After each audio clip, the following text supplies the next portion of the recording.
Magluluto ako ngayon ng isda. Hindi ko siya ipiprito. Lalagyan ko ng celery. Yan, healthy yung gulay na yan.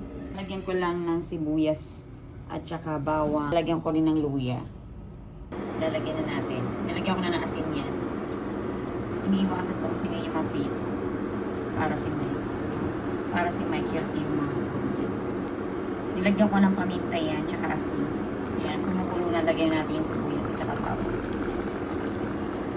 Hindi naman ako sobrang galing magluto, pero gusto ko lang kasi yung healthy naman na food, yung magugustuhan din ni Mike. Kasi ito, pag nilagyan mo naman ng maraming sibuyas at saka bawang yan, may lasa yan, magkakalasa yan. Ayan, kumukulo na siya, pwede natin ilagay yung celery. Ayan na guys. Masustansyang ulam to. Luya.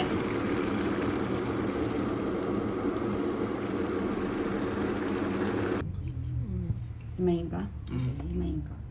Pinapahimay niya sa akin yung isda niya. Ay, meron siyang malunggay. Tsaka isda. Himayin ko daw. Good morning, Dee. Morning. Love you. Love you. Mainit kasi. Ayaw niyang hawakan pag mainit.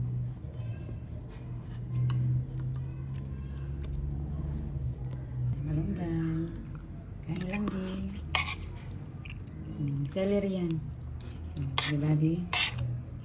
Yan ang himay ko si Mike ng isda. Sarap ng kain niya. Diba love?